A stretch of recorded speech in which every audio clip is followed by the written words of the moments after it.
Shalom a todos, qué bueno es estar en sintonía nuevamente.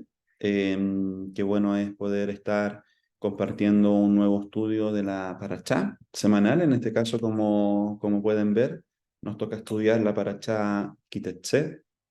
Vamos a estar hablando de un punto en particular que está relacionado directamente con la autenticidad de la profecía de Moshe. ¿Cuál es el contexto que le vamos a dar a todo este estudio? Netamente relacionado con la comprobación de una profecía, o más bien dicho, de la profecía de Moshe, como así también en la postura netamente que es por fe. Por lo tanto, es ahí donde vamos a tomar el pensamiento judío de cómo es considerada y cómo debe ser aceptada la profecía, para que de esa manera vayamos analizando netamente este tema que es fundamental hoy en día. Bueno, siempre lo ha sido, pero hoy en día nos hemos encontrado con situaciones en donde vemos enseñanzas proféticas o personas que se levantan proféticamente, y eso muchas veces genera peligro en la vida de las personas, el receptor mismo de esas palabras. Tenemos que ir bajo el contexto de la Torá para poder entender la profecía. En una oportunidad comentábamos lo siguiente, de que un aspecto bien importante que nosotros debemos tener es el hecho de que la mayor fuente de profecía es la Torá. De ahí se sustentan todos los demás libros de la Tanaj, como así también los del Brit Hadashah, eh, hablando netamente también de los libros proféticos, los escritos, etcétera.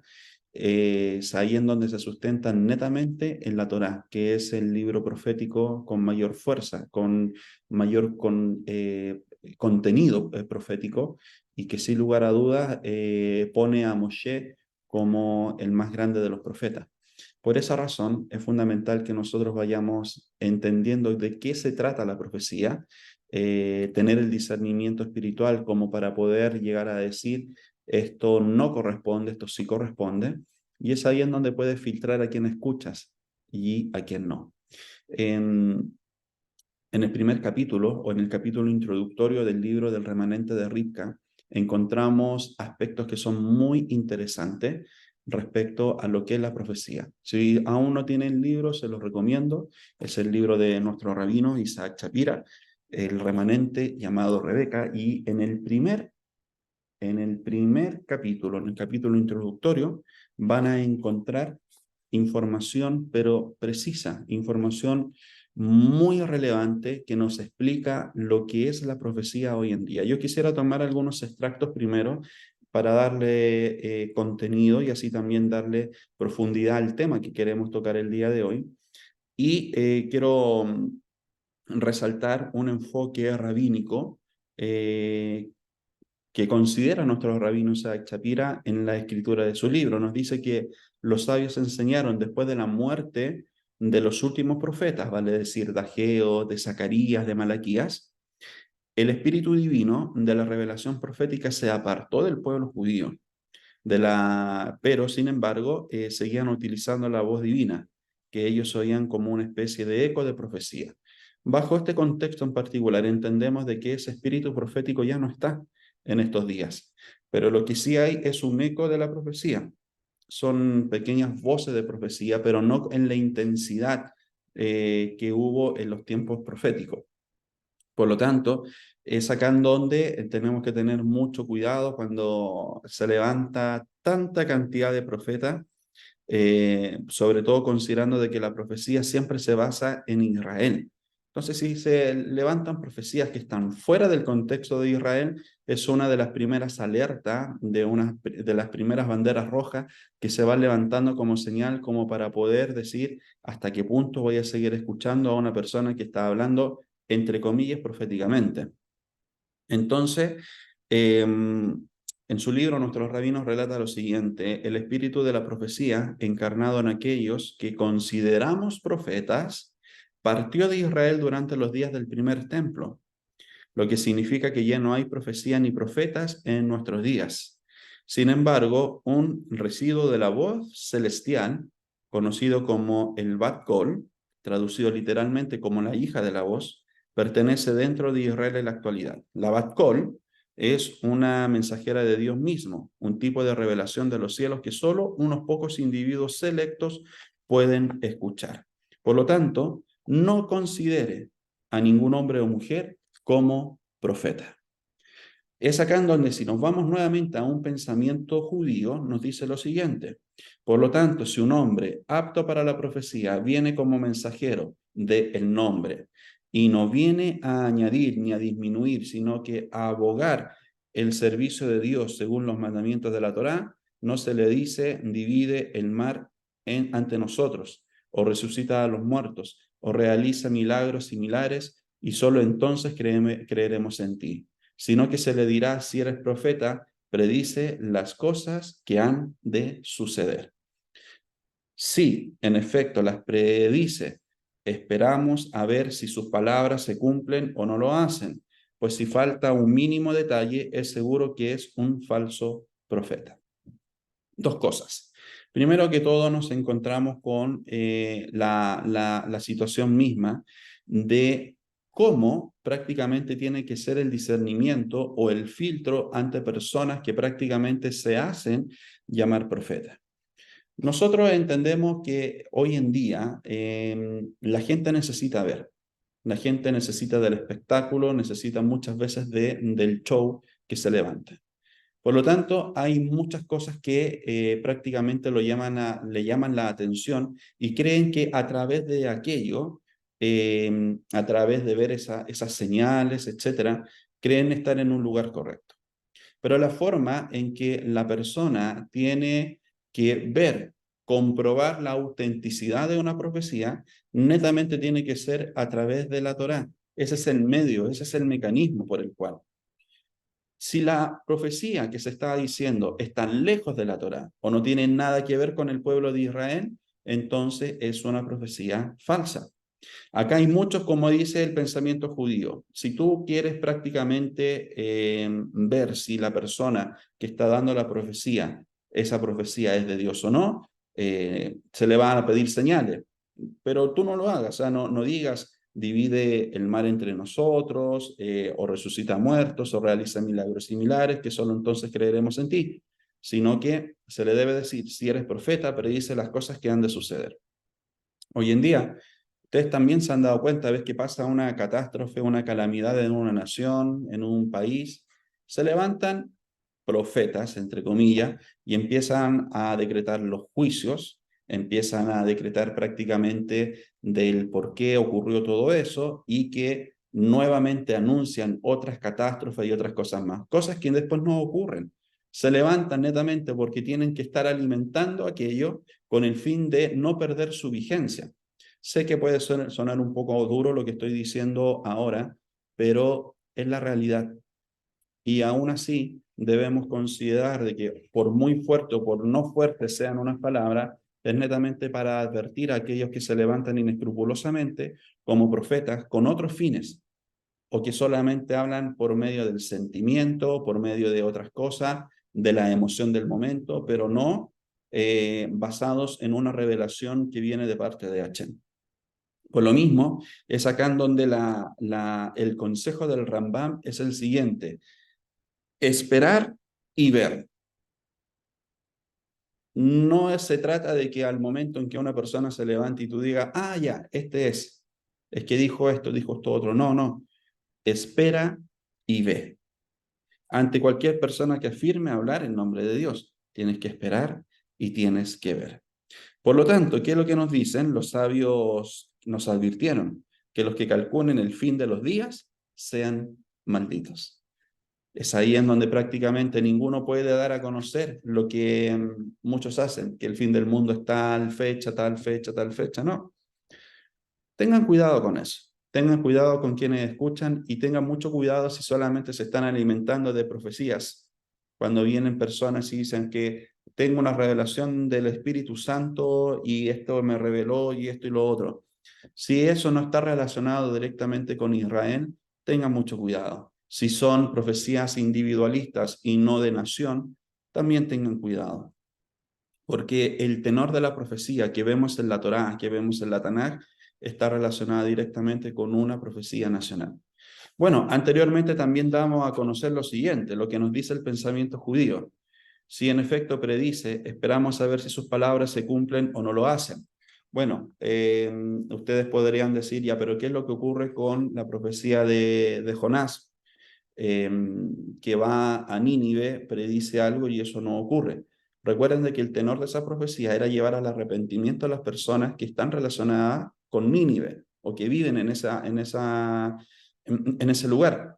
Por lo tanto, lo que se buscaba directamente con esa profecía es el arrepentimiento. Y se logró. Entonces no quiere decir de que era un falso profeta, sino que se cumplió lo que prácticamente era la intención de Hashem, de que existiera un arrepentimiento genuino y que no llegara prácticamente la maldición. ¿Recuerden? O el castigo. Recuerda lo siguiente, de que las maldiciones negativas no necesariamente deben cumplirse. Las positivas sí, porque son una dávida de Hashem, son un regalo de Hashem. Pero las negativas dan la oportunidad de que el pueblo se arrepienta o de que la persona se arrepienta. Y ese es el tenor que ustedes ven a lo largo de toda la historia de los libros de los profetas. O sea, el Eterno, a través del profeta, le da a conocer al pueblo de que el pecado no es desconocido para Dios. Y al no ser desconocido, le da dos caminos. Arrepiéntete, o si tú sigues en ese mal camino, esto es lo que ha de ocurrir. Y si tú te arrepientes, esto es lo que ha de ocurrir. Por lo tanto, ustedes se dan cuenta de que sí hay una advertencia, y esa advertencia genera de que la persona pueda tomar conciencia, o el pueblo pueda tomar conciencia, y que de esa manera pueda arrepentirse. Por lo tanto, recuerda lo siguiente, las profecías negativas no necesariamente tienen que cumplirse, sino que tienen prácticamente la intención de que la persona llegue al arrepentimiento, haga techuvá, y que de esa manera pueda librarse de esa consecuencia o de ese castigo. Y eso, en ese tenor, prácticamente tenemos que ir avanzando. ¿Por qué razón? Por el hecho de que hasta qué punto los Bene Israel tienen o tenían que comprobar lo que es la autenticidad de la profecía que venía por parte de Moshe. ¿Se trataba solamente de un acto de fe? Es que yo creo por fe. ¿O será más responsable también comprobar de que si esa profecía sí es verdadera o no? Y en ese punto en particular nosotros vamos a ir analizando varias cosas que son relevantes para nuestros días. ¿Por qué razón? Porque entendemos primero que todo de que lo que está relacionado con la profecía, recuerden, siempre es dada a Israel o está relacionada con Israel. Y lo otro, netamente, es ver esa comprobación de que si efectivamente lo que se está hablando está acorde a la Torá o no está acorde a ella. Los Bene Israel no creyeron en Moshe por los milagros que realizó, que en base a su sistema de creencias en este concepto, en el poder de los milagros, difícilmente podrá evitar mantener escepticismo en su corazón. Y esto es algo completamente delicado. En una oportunidad me ocurrió estando en una reunión con unas personas en particular que pertenecen a un ministerio en donde hay muchas manifestaciones, digamos, de proféticas, de ese tenor, en donde prácticamente en esta conversación uno se podía haber dado cuenta de que vivían de estas señales o vivían prácticamente buscando más y más este tipo de señales, este tipo de acontecimientos, pero al momento en que nos introducíamos en un nivel literal, peshat, un nivel muy literal de la Torá o de la palabra, no sabían. Entonces, prácticamente, ¿qué es todo aquello? El concepto mismo de lo que hablábamos anteriormente. Hay muchos aspectos de la profecía, pero lejos de la Torá. Y hay muy poco conocimiento de la Torá, muy poco conocimiento de la palabra, como para poder afirmar si algo es correcto o no lo es. Por esa razón, la persona que ignora un tema prácticamente es muy manipulable en aquella situación por otro que viene a hablar cosas y que tú no le puedes rebatir. Ese es el peligro. Por esa razón, es una obligación, es un deber por parte nuestra de que tengamos que estar estudiando día a día. No te puedes quedar con lo que tú aprendes solamente en un Shabbat. Tienes que introducir más estudio, tienes que introducirte en el estudio más días en la semana, para que de esa manera vayas fortaleciendo más y más tu vida espiritual. Por esa razón, ¿qué es lo que pasa hoy en día con las personas?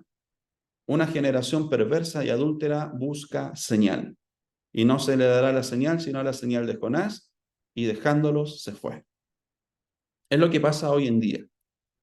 Y si eso ya estaba pasando en el siglo I, ¿cuánto más en estos días? Ese es el problema, de que hay gente que está buscando señal y no está comprobando si esas señales efectivamente vienen de parte de Hashem o no. Y la forma de hacerlo, como les dije anteriormente, es que se vayan introduciendo mucho más en la Torá, en el conocimiento de la Torá, en el conocimiento mismo, en el concepto hebreo de la Torá, para que de esa manera vayan viendo prácticamente de qué se trata cada tema. Acá, muchas personas o creen estar en el lugar correcto porque solamente hay milagros, pero muchas veces no hay palabra, no hay Torá, no está la instrucción de vida. Entonces la persona no puede estar constantemente alimentando su vida espiritual solamente por la búsqueda de milagros, sino que tiene que estar sustentada por las palabras proféticas que encontramos en la Torá, que es el libro profético de mayor envergadura. Por lo tanto, basado en el concepto hebreo, basado en el concepto judío, tenemos que entender el propósito de los milagros.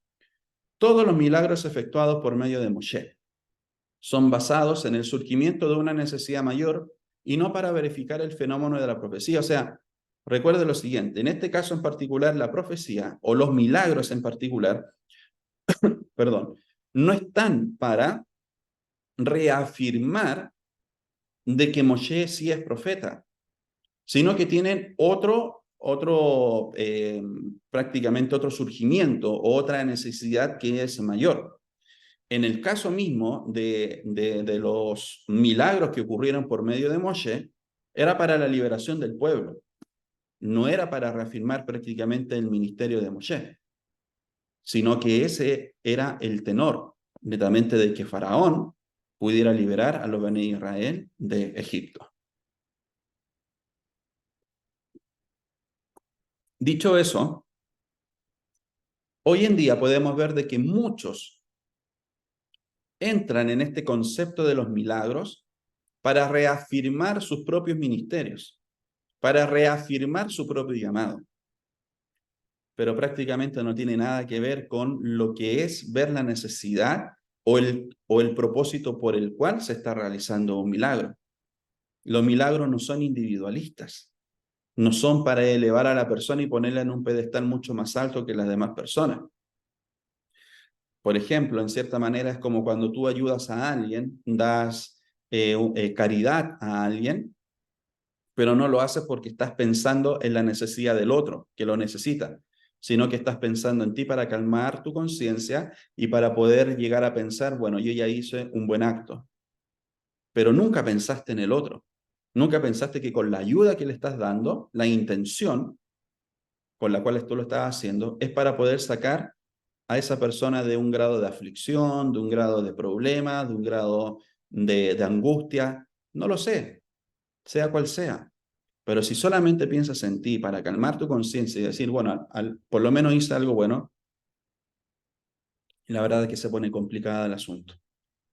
Eso mismo pasa acá. O sea, los milagros no es para reafirmar prácticamente de que la persona es tal, sino que tienen un propósito mayor, el poder generar ayuda, pero de una forma mucho más profunda, real, a quien lo necesita.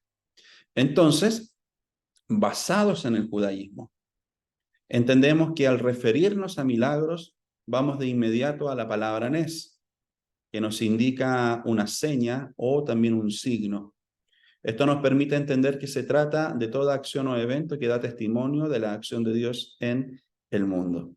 Y es ahí prácticamente en donde vamos viendo el Gesed de Hashem, la bondad de Hashem ante las personas que están necesitando un milagro. Por lo tanto, ahí se reafirma prácticamente el hecho de poder decir, bueno, Es acá en donde vemos la bondad de Dios en esto y que está dando nuevas oportunidades a todos aquellos que lo están necesitando. Encontramos dos tipos de milagros: aquellos que ocurren a través de medios naturales y aquellos en los que Dios altera la naturaleza. Ambos nos enseñan que Dios se hace presente en el mundo y que está presente en la vida de cada una de las personas. Por esa razón, los propósitos de los milagros están muy lejos de prácticamente generar una vanagloria, una jactancia a aquel que se levanta como un sanador, etc. No se trata de eso, sino que se trata netamente de la necesidad misma de quien está padeciendo una situación en particular. ¿Cuál es la base para considerar auténtica la profecía de Moshe?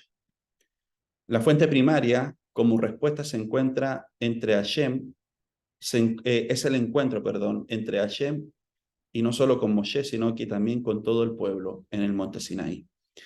Acá tenemos que dejar algo claro. El encuentro no solamente se trata en el Sinaí cuando son dadas las 10 palabras, no se trata del encuentro entre Hashem y Moshe, sino que Moshe en representación del pueblo, eso quiere decir de que fue un encuentro entre Hashem y todo su pueblo en el monte Sinaí cuando es dada prácticamente la Torá. Así lo entendemos.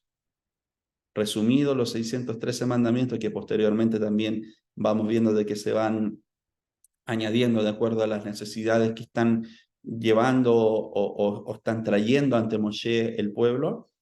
Esos 613 mandamientos resumidos en 10 que son dados a Moshe en estas dos tablas.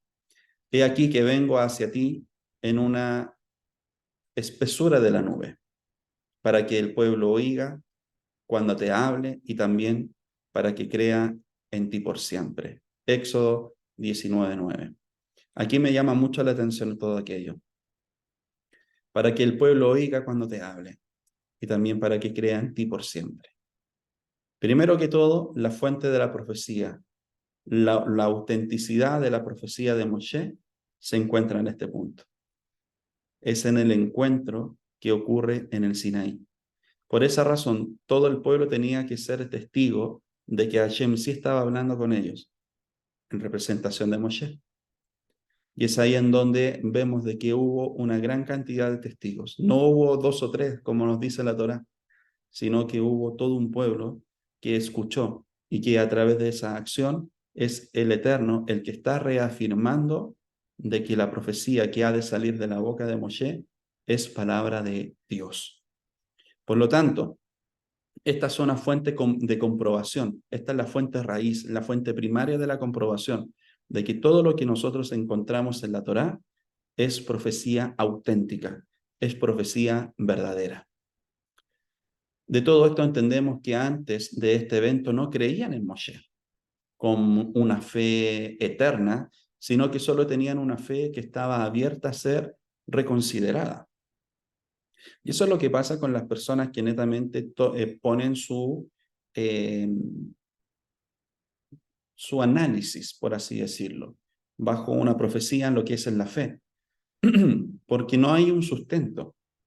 Pueden creer una cosa, después pueden creer otra, puede haber prácticamente una volatilidad de lo que creen, y eso va a generar de que no tengan un sustento en qué afirmarse y poder decir, bueno, de esta forma lo vamos a hacer, y esto sí efectivamente es lo correcto. Lo que entendemos como la base de la profecía. Si solo se basa en la fe, esto la hace inestable, ya que ésta puede estar depositada en una persona o en algún milagro que ésta hiciera. Por eso es el peligro de lo que se está llevando a cabo hoy en día. Prácticamente la demostración. Tenemos que demostrar que aquí ocurren milagros para que la gente crea que Dios está acá, que Dios está con nosotros, que nos respalda. No se trata de ti, no se trata prácticamente del que está hablando. Y que solamente se base en la fe. ¿Por qué razón? Porque se le da más tiempo a todas estas manifestaciones y no al estudio de la Torá, no al estudio de la palabra, que es lo que le da el sustento a todo lo demás. En una oportunidad una persona me decía, tengo miedo de poder introducirme más en lo que es la Torá, más en el estudio, porque el temor es que yo pueda perder el Espíritu Santo. Eso no tiene relación alguna. ¿Por qué ha de perderse el Espíritu Santo por estudiar Torá? No hay relación en eso. Mientras más Torá sepa la persona, en mayor Kedushá va a poder vivir, y en mayor Kedushá, mayor manifestación del Ruach HaKodesh, porque va a saber y entender, comprender el por qué no tiene que llevar a cabo algunos actos, y eso va a generar de que prácticamente pueda renunciar, pueda morir a muchas cosas, y de esa manera el Ruach HaKodesh va a tener mayor impacto, mayor influencia, mayor autoridad en la vida de la persona. Entonces, eso es lo que hace algo sólido espiritualmente hablando en la vida de la persona. Esa es la guía. ¿Se imaginan una profecía sin guía? Manifestaciones espirituales como muchos dicen, pero sin una guía,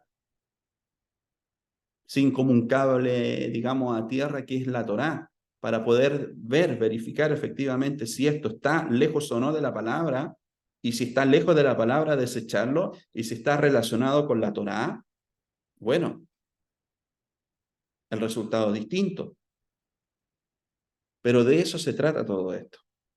Se trata de que puedas tener las herramientas necesarias como para poder entender de lo que se trata la profecía, a quién va dirigida, quiénes efectivamente pueden ser profetas y sobre todo si es que efectivamente viene de parte de Hashem o no. Esta situación al ser considerada inestable, Hashem crea un evento en el cual expone la verdad de la profecía en general y la autoridad de la profecía de Moshe. Lo hizo elevando al pueblo a un elevado nivel en el cual podían ser capaces de discernir la verdad de estos acontecimientos en primera persona. Tremendo. Hubo una elevación de nivel. Y este fue el problema que hubo también en el siglo I, que lo vamos a ver próximamente, en unos minutos más.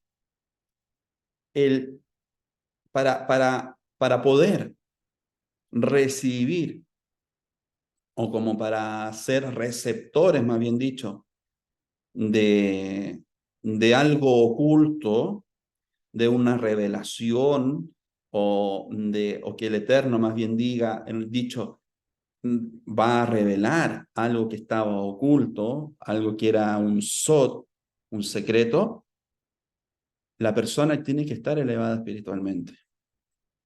O sea, el nivel de revelación que haya en tu vida está relacionado directamente con el nivel de tu elevación espiritual. Y es ahí en donde prácticamente tú puedes tomar una decisión. Yo puedo tomar una decisión. El morir a uno mismo, renunciar a uno mismo, el decir sí a lo que es correcto en la Torá, decir no a lo que está lejos de Torá, etc. Esas son decisiones que va tomando la persona en particular. La elevación espiritual nos permitirá conocer las cosas que están ocultas y conocer lo verdadero y lo falso. Y es acá, en este nivel, en donde podemos ver de que en el encuentro entre Moshe, entre Hashem y el pueblo, el Eterno elevó al pueblo en un nivel espiritual tan alto que pudieran ser capaces de recepcionar la información que él estaba dando. Si no existiera esa elevación espiritual, no podrían haber recibido la Torá. Por esa razón, si uno no se trata de estar comprando o adquiriendo los libros que tienen la revelación de, digamos, de secretos, de Sod, etcétera, si es que tú no estás elevado espiritualmente. Es un complemento para que así tengas la capacidad de comprender, tengas la capacidad de poder analizar y prácticamente poder ir aceptando cosas que antes eran desconocidas para ti. Pero tiene que estar esa elevación en ti. No puedes quedarte en el mismo tamaño espiritual, por así decirlo, en la misma estatura espiritual, considerando de que quieres tener en tu vida cosas más proféticas o de mayor revelación. Es un trabajo diario, es una disciplina. Por esa razón, en el Brit Hadashah se habla de los odres viejos y vino nuevo. Marcos capítulo 2, versículo 22 nos dice: y nadie echa vino nuevo en odres viejos, porque entonces el vino romperá el odre y se pierde el vino y también los odres, sino que se echa vino nuevo en odres nuevos.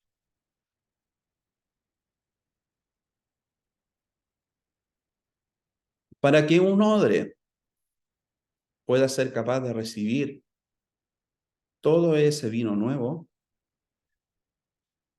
tiene, en espiritualmente hablando, tiene que estar relacionado directamente con que la Torá sea la fuente de influencia mayoritaria, primaria, en la vida de la persona. Yeshua ocupa estas palabras para poder decirle a muchos de que la revelación que él traía para el pueblo, muchos no serían capaces de recepcionarla por ser odres viejos, por no tener la capacidad de recepción necesaria, porque prácticamente una revelación mayor podría generar de que esa revelación se pierda cuando la persona no está preparada para recibirla y también esa vida se quiebra.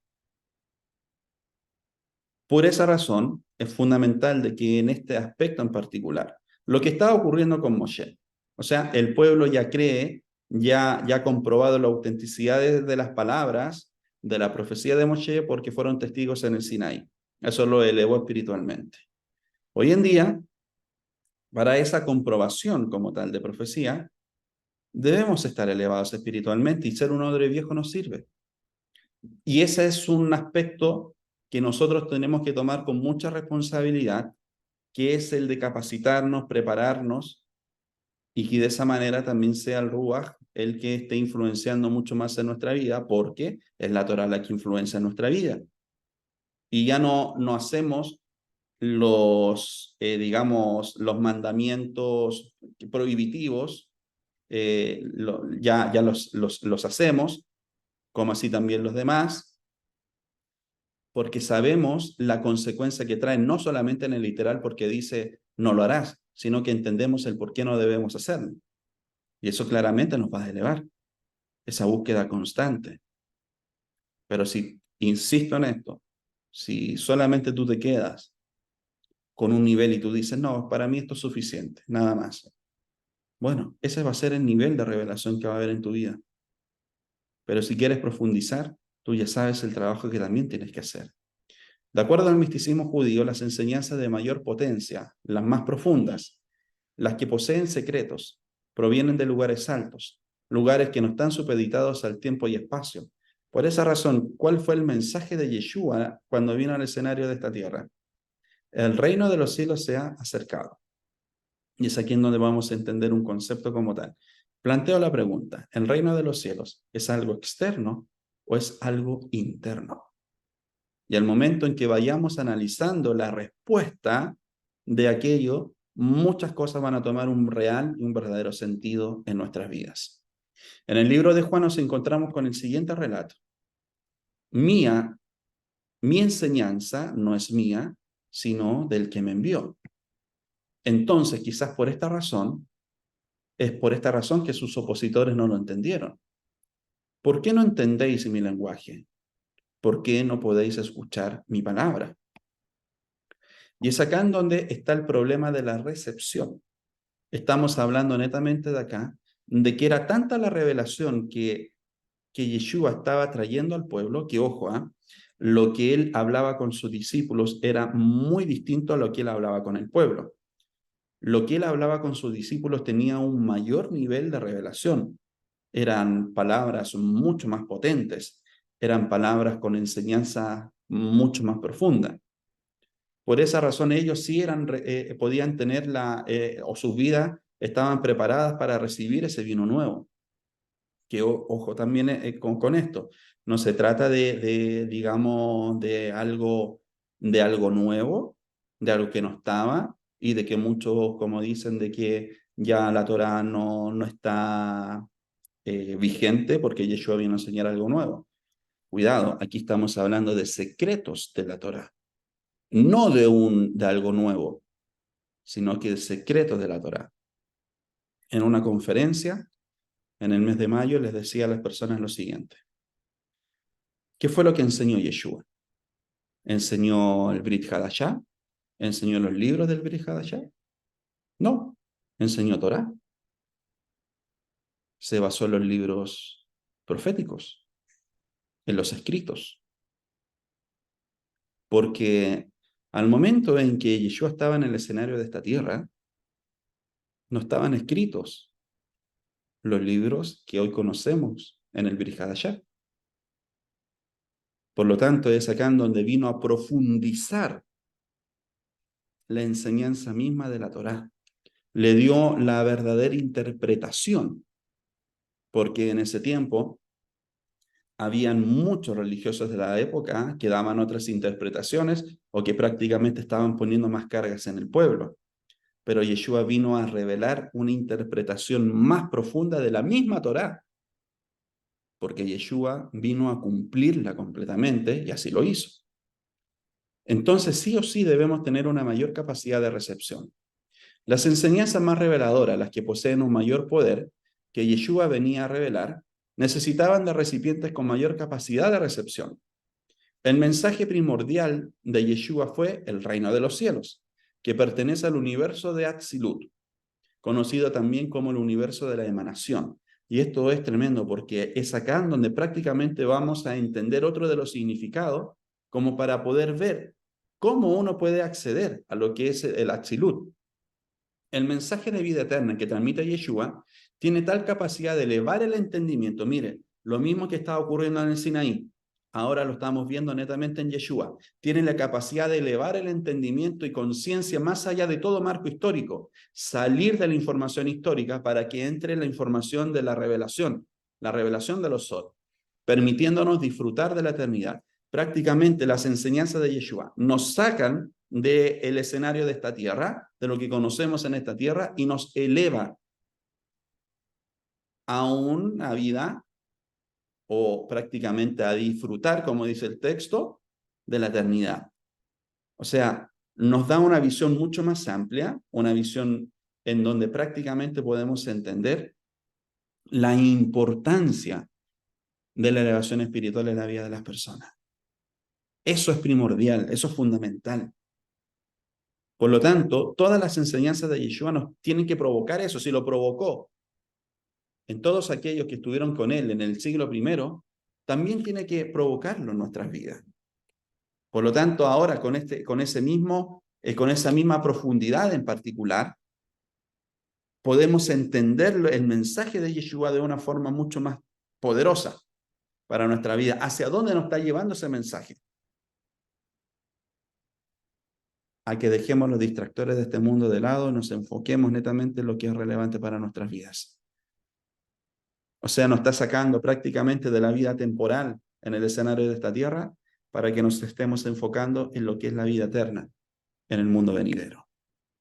Por esta razón es importante resaltar que el Atzilut es también el universo de la rectificación o del Tikkun, razón por la cual para acceder debemos retornar a hacer la Teshuvá.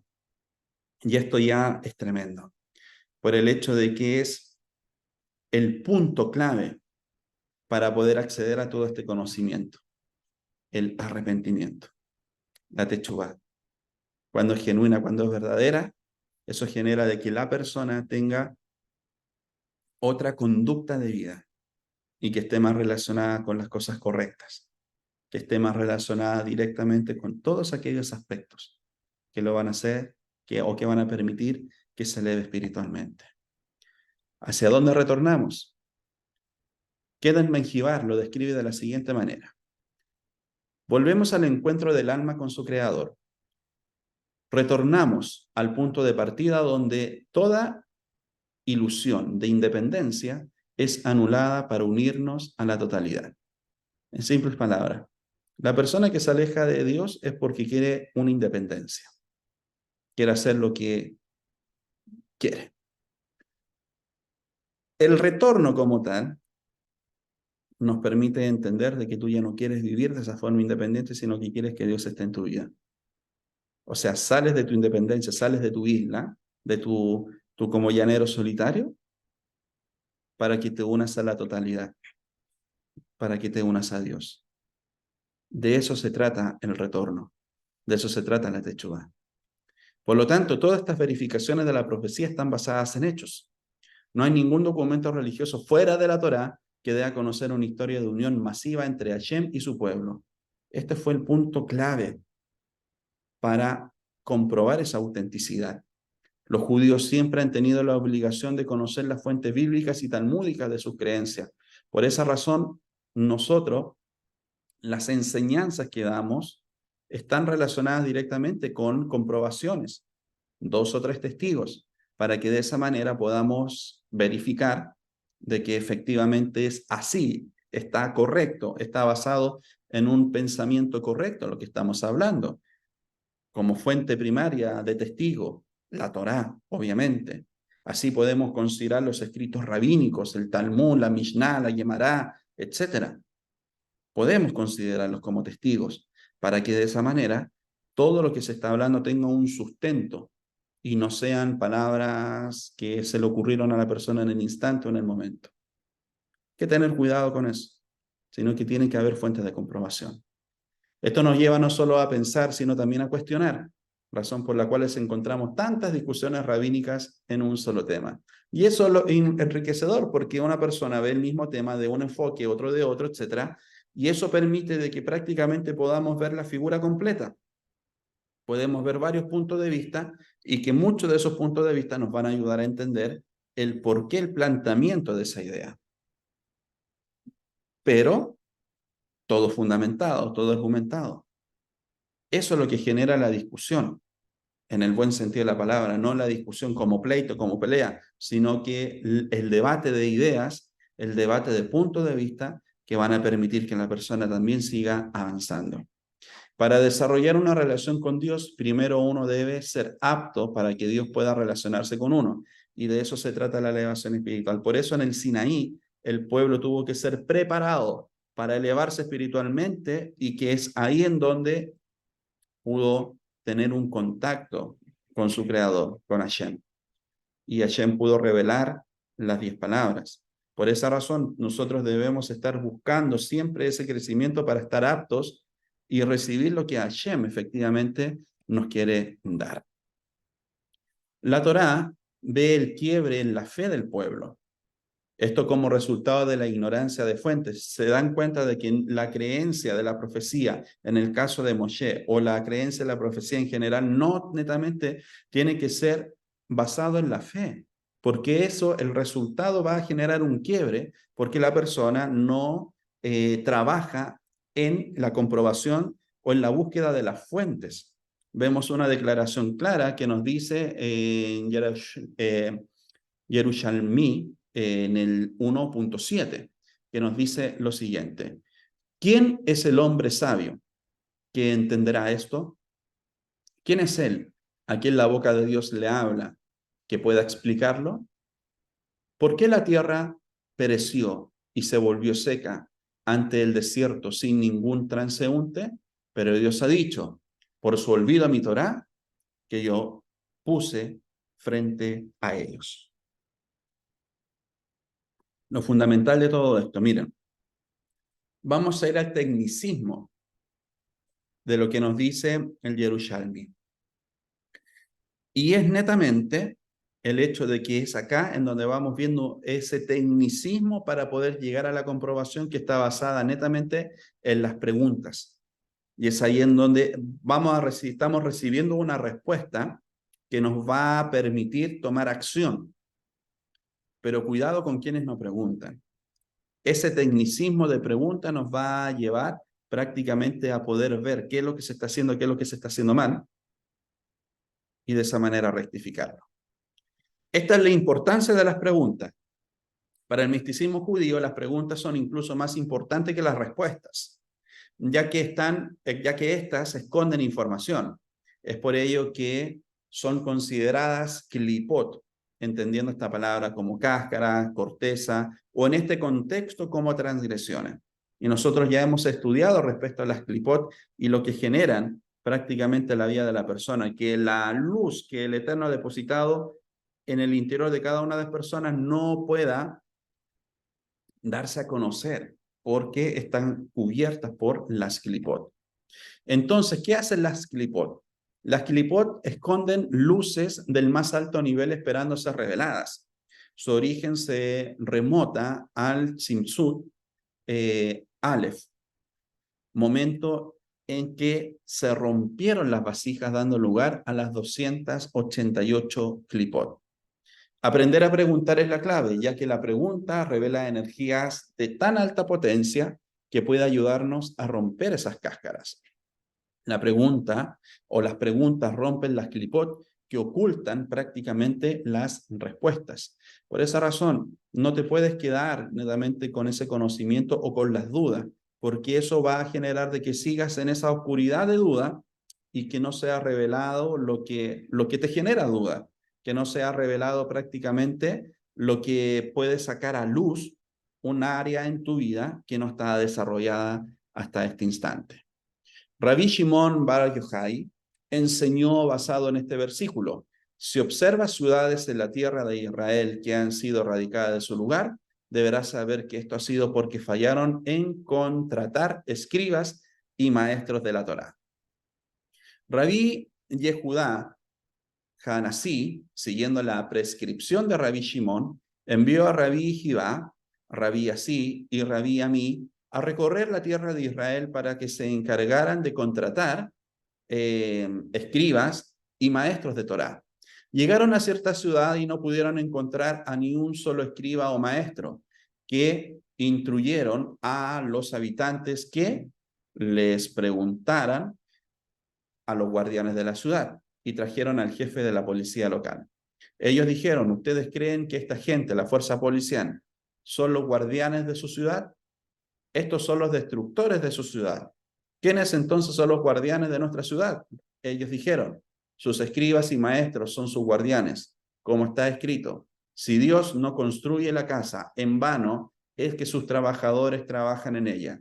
Y si Dios no cuida la ciudad, en vano sus vigilantes se mantienen atentos. O sea, lo que entendemos de todo esto: los verdaderos guardianes de nuestra ciudad son los estudiosos de Torá.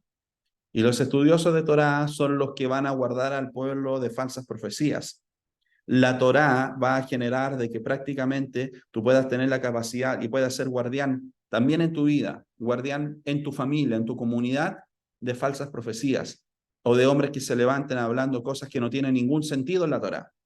Por esa razón, este es el objetivo como tal, la importancia de la Torá, la importancia del estudio, la importancia de introducirse prácticamente en lo que es el estudio mismo de la palabra, con el fin de que pueda ser un guardián para la gente que está también a tu alrededor. Y el cuestionamiento de Hashem. Encontramos que Dios hace vista gorda a los pecados de idolatría, promiscuidad y asesinato, pero no hace la vista gorda al pecado de menospreciar la importancia del estudio de la Torá. ¿Por qué? Por nuestro versículo, el cual declara que la razón de la desolación de la tierra es el abandono del estudio de la Torá. Y ese abandono de estudio de Torá puede generar de que efectivamente la persona pueda recibir cualquier tipo de profecía, venga de quien venga, y eso puede desolar su vida, desolar la vida de la familia. Por esa razón tiene que generarse conciencia en toda esta situación. Rabbi Jibá Barbó explicó: si ellos me hubiesen dejado o me hubieran dejado, pero hubieran mantenido mi estudio de Torá, yo habría hecho vista gorda a sus pecados porque mi Torá los habría devuelto a mí. Entonces, acá lo primero que tenemos que hacer como consejo: nunca abandonar la Torá, sino que siempre profundizar, sobre todo en estos tiempos peligrosos. La Torá nos lleva prácticamente a lo que es la realidad. La Torá no nos fue entregada para enseñarnos en qué creer. La Torá es un libro de realidad. Como tal, quien esté familiarizado con sus senderos no puede evitar percibir que está caminando por el mundo real. Esto lo dice Rabbi Nazor Weiss. Porque no toda la realidad está expuesta al ojo desnudo. Para conocer el mundo de los átomos, debes estudiar física. Para saber que todos los organismos vivos están compuestos de células en cuyo núcleo contiene ADN y ARN, tienes que estudiar biología. La persona que nunca estudió esas materias solo puede aceptar esta información como un asunto de fe. Pero para quien profundiza en la física y la biología, esta información es parte de una obvia realidad. Eso es lo que también puede generar la Torá en la vida de la persona, algo real. Entonces, cuando la persona, tú le dices, a ver, ¿tú por qué crees en la palabra? O sea, ¿o por qué tú crees en esto? Es que es por la fe, es por la fe, es por la fe. Incluso muchos llegan a tener fe en la fe. Pero ¿dónde está prácticamente ese estudio que te permite llevar ese conocimiento a una completa realidad y no que solamente lo creas por fe?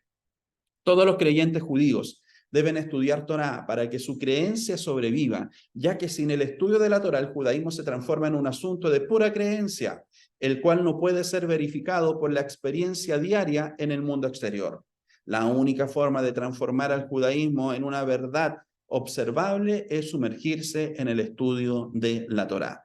Y por esa razón la Torá nos lleva a nosotros a una realidad.